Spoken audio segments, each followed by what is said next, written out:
que tiene que ver con la pobreza, que lamentablemente en el 2022 se ha incrementado. No solo la pobreza, sino también la pobreza extrema. Nos hemos empobrecido como país. Estamos con Norma Correa, investigadora de la Pontificia Universidad Católica del Perú. Norma, ¿cómo estás? Ante todo, antropóloga además y experta en políticas públicas. Norma, ¿cómo estás? Muy buenas noches. Buenas noches, Omar. Muchas gracias por la invitación. No, gracias a ti. Y a ver, era más o menos, dada la situación y la coyuntura que vivimos en el 2022, se preveía un incremento de la pobreza, 27.5%, más de 9 millones de peruanos pobres.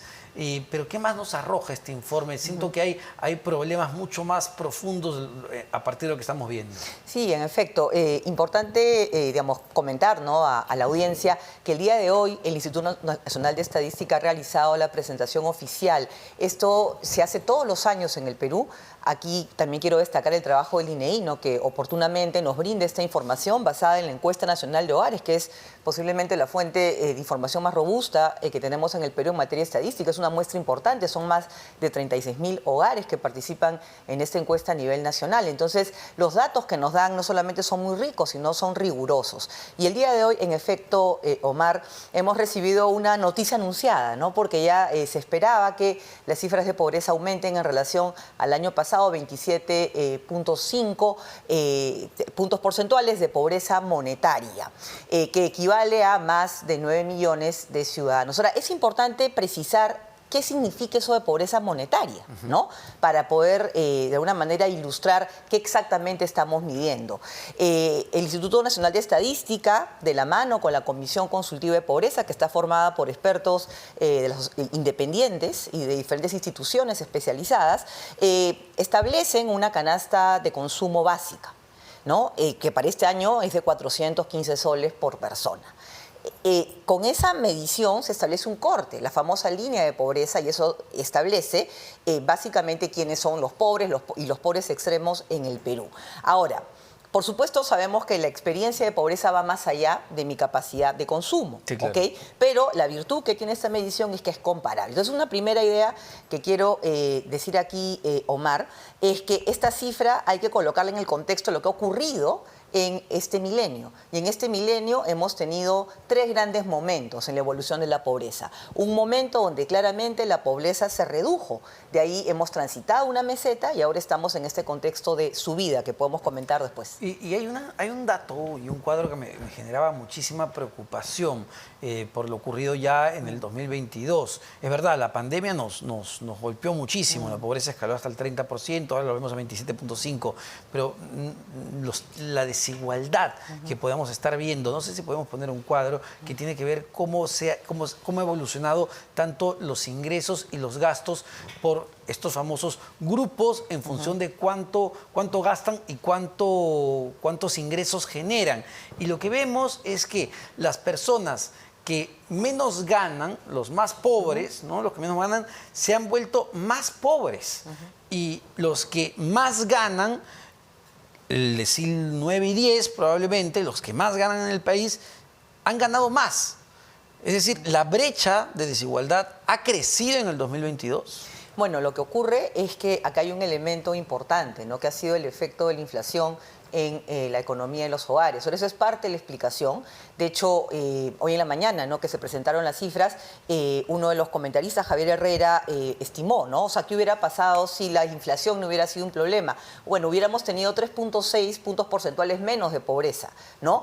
Entonces, sí, la inflación ha tenido un efecto importante y sabemos perfectamente que castiga de manera más dura a los hogares de menores ingresos, que además son los que más gastan proporcionalmente de sus ingresos en alimentarse, ¿no?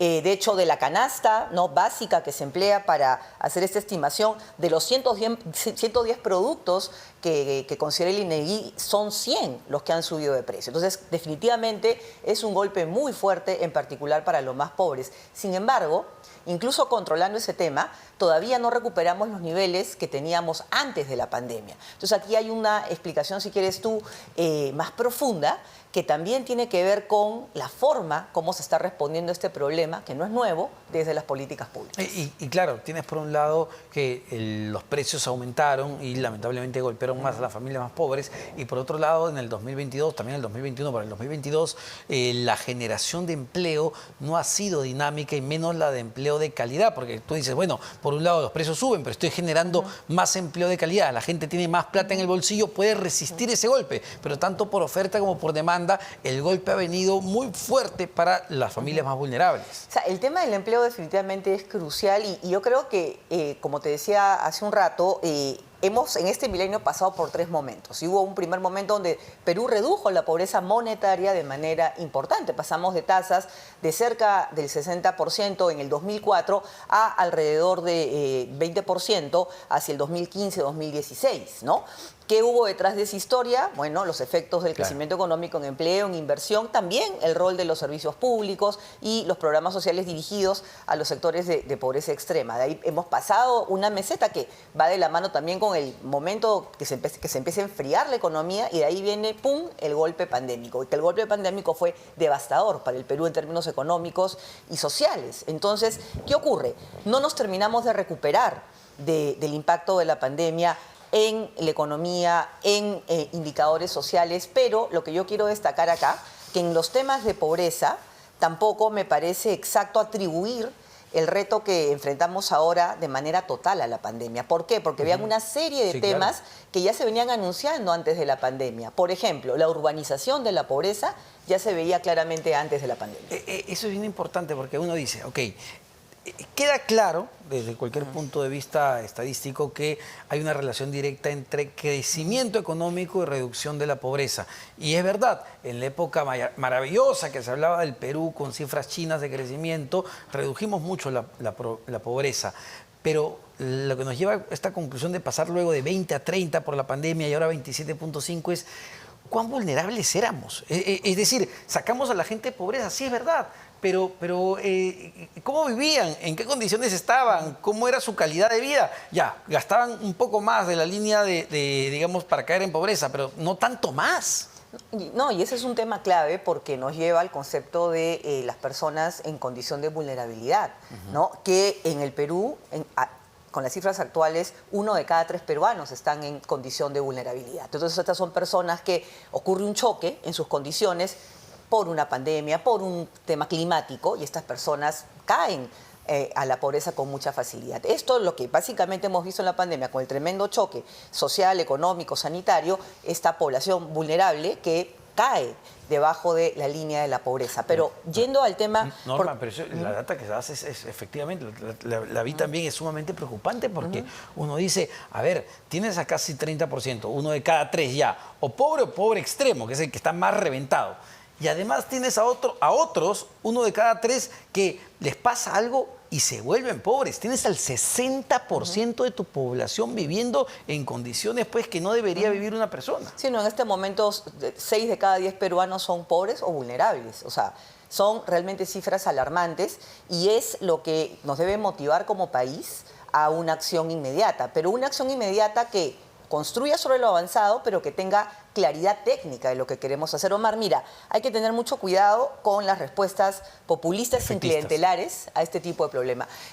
Los bonos que se dieron en la pandemia, los del 2020, tuvieron, digamos, un efecto, ¿no?, de alguna manera mitigar el golpe tan duro, el cierre de la economía, pero yo soy de la opinión que la continuidad de los bonos que hemos visto alrededor del 2021 y 2022 no han tenido la efectividad esperada. Hay unos estudios incluso que ya lo evidencian, y es ahí donde tenemos que tener claro, ¿no? Aquí hay un frente con el tema económico y un frente con el tema social. Con el tema económico necesitamos un mayor liderazgo y mayor claridad del Ministerio de Economía, de Produce, del Ministerio de Agricultura, ¿no?, en esta agenda. ¿Qué cosa van a hacer para responder a esta situación tan dramática? Y en el frente social es el mundo de los programas sociales donde hay ámbitos de mejora. El Perú, Norma, y estábamos hablando justamente de estas cifras de pobreza que son alarmantes y preocupantes, y esperemos que se tome realmente conciencia porque no solo basta ver la cifra. ¿Qué hacemos? ¿Qué estamos haciendo en cuanto a políticas públicas para tener una reducción de la pobreza sostenible en el tiempo? Es clave, ¿no?, justamente enfocar la conversación en qué vamos a hacer. los diagnósticos, por supuesto, que son muy importantes, pero este era un desafío anunciado incluso antes de la pandemia para el cambio de patrón de pobreza, ¿no? Y bueno, con la pandemia se han profundizado, ¿no?, los retos que enfrentamos como país. Entonces, mira, ¿qué ocurre, Omar? Tenemos 27.5 puntos porcentuales de pobreza promedio nacional, 9 millones, más de 9 millones de personas en esa situación. De esos más de 9 millones, aproximadamente 70% está en el ámbito urbano. Entonces, ¿eso qué significa para la política pública? A ver, en primer lugar, que tenemos que tomarnos más en serio, ¿no?, la agenda urbana de superación de pobreza. Y acá es un tema donde, si bien es cierto, en años anteriores se han hecho avances, no han llegado a dar continuidad dentro del propio Estado y es un aspecto que debe corregirse. Tiene que ya a estas alturas, con estas cifras, tenerse claro qué hacer. Pero aquí viene un tema: ¿qué instrumentos tiene el Estado para responder a ello? Y la realidad es que los programas sociales emblemáticos que tienen experiencia y ya tienen presencia territorial, por ejemplo, las transferencias monetarias, pensemos en el programa Juntos o Pensión 65, su implementación es principalmente rural, ¿no? La respuesta de superación de pobreza peruana ha sido todo este tiempo principalmente rural, que por supuesto hay que seguir trabajando en el ámbito rural. Ahí están las incidencias más altas de pobreza del Perú, ¿no? Pero reconociendo eso, paralelamente hay que trabajar en el urbano y es ahí donde nos preguntamos qué instrumentos tenemos y dónde necesitamos... ¿Los tenemos? Es que ese es el problema. No contamos con instrumentos precisos, ni tampoco con una, digamos, diversidad de estrategias para enfrentar al tema urbano, que tiene sus particularidades dependiendo que si estamos en costa, sierra o selva, ¿no? Y es aquí donde tenemos que ampliar la conversación. Por supuesto que en estos temas el Ministerio de Desarrollo e Inclusión Social, en su calidad de ente rector, pues lidera, ¿no?, los temas de pobreza en el Perú, pero pues solo no va a poder. Por ejemplo, la implementación de servicios básicos. Hablamos de cosas pero muy básicas como agua, desagüe. ¿Cuán importante es? ¿Cuánto determina el hecho de que una familia caiga en pobreza si tiene o no tiene agua y desagüe? Bueno, las brechas son especialmente graves en el tema, por ejemplo, de servicios, agua y desagüe en la Amazonía, ¿no? Claro. Hay, de hecho, una medición que se llama Necesidades Básicas y Satisfechas y que te muestra claramente ese mapa. Entonces, complementando lo que mencionaba hace un rato, tienes, dentro de, ¿qué capacidad tiene el Estado? Tienes al Ministerio de Desarrollo e Inclusión Social, ¿no?, ente rector, el que plantea las políticas y quien implementa programas sociales que tienen una contribución importante, principalmente en el mundo rural. Pero, ¿qué pasa entonces, o cuál va a ser el rol en esta historia de los sectores que tienen que ver con los temas productivos y los que tienen que ver con este tipo de entrega de servicios que tú mencionas, agua y saneamiento, siendo un tema especialmente importante? Adicionalmente, otro actor que necesita tener un rol en este esfuerzo son los gobiernos regionales y locales, ¿no? Hay mucha variación en lo que vemos que ocurre en el territorio nacional y pues vemos también alcaldes, ¿no?, con diferentes agendas. O sea, un país con estas cifras de pobreza urbana no puede tener políticas urbanas divorciadas de esta realidad. No hablamos de playas artificiales, arenas. O sea, acá hay temas concretos que resolver y donde necesitamos que el Estado se ponga también de acuerdo en sus tres niveles. Y quizá, ¿no?, el reflejo más claro del incremento de la pobreza, sobre todo en las zonas urbanas y sobre todo en la Lima urbana. Si uno compara con lo que teníamos antes de pandemia, la pobreza ha aumentado de manera significativa en la capital. Sí. Y es las ollas comunes, que las vemos en todas partes. Se han vuelto una iniciativa privada de la propia gente que no tiene nada para poder alimentar a sus vecinos. Sí, y la situación, hay que decirlo, es exigente, porque estamos ahora en un contexto, por decirlo de alguna manera, de vacas flacas, tomando en cuenta las perspectivas económicas. Además, toda esta situación de crisis política ha, de alguna manera, debilitado y desordenado las políticas públicas. Y ahora, ¿qué pasa? El Perú va a tener que jugar dos partidos paralelos, Omar, el de la pobreza rural y el de la pobreza urbana. Ahora, ¿no? Norma, casos particulares, cuando uno analiza el informe por regiones, llama la atención, o más que llamar la atención, genera mucho dolor la situación de Cajamarca, que hoy por hoy es una de las regiones más pobres del país. Pero sobre todo cuando vemos pobreza extrema, Cajamarca pues es la primera en la lista. En Cajamarca, más del 20% de cajamarquinos es pobre extremo. Es decir, haciendo el cálculo, viven con menos, una persona en Cajamarca que es pobre extrema, vive con menos de 7 soles 50 al día. Sí, y en el caso de Cajamarca es especialmente preocupante que aparece siempre como uno de los departamentos más pobres del Perú, por lo menos en los últimos 10 años, ¿no? Entonces ahí yo creo que tiene que haber, digamos, miradas territoriales, ¿no?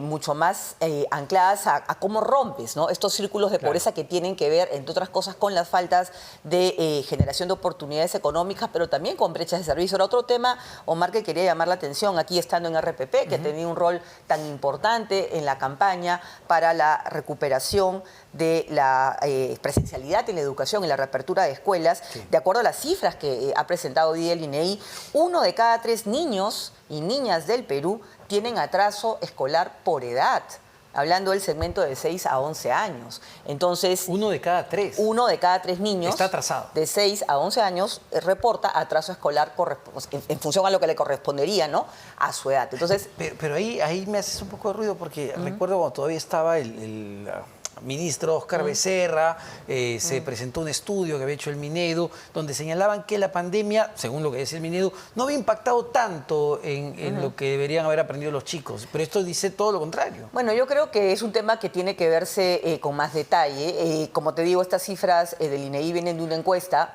importante, la Encuesta Nacional de Hogares, una muestra de más de 36.000 hogares a nivel nacional. Y si uno ve también lo que nos dice la evidencia internacional, Sí, pues. los impactos han sido muy severos. Perú, ¿por qué tendría que ser distinto, siendo uno de los países con los cierres más prolongados? Eso es algo que se tendrá que seguir seguramente trabajando y evidenciando, pero acá el punto es este, que en la complejidad de esta situación, acá hay un tema con el capital humano de la generación de niños y adolescentes. ¿Por qué? Porque además, ¿sabes qué, Omar? Muy importante, el grupo poblacional más pobre son precisamente los de 0 a 17 años. O sea, cuando se hace digamos, como la distribución de esta pobreza por edad, vemos que la mayor concentración está entre 0 a 17 años. O sea, nuestro problema es un problema severo de pobreza infantil, ¿no? Y eso es hipotecar el futuro, literalmente hipotecar el futuro del país. Muchísimas gracias, Norma, por este análisis tan completo. Norma Correa, investigadora de la Pontificia Universidad Católica del Perú, antropóloga.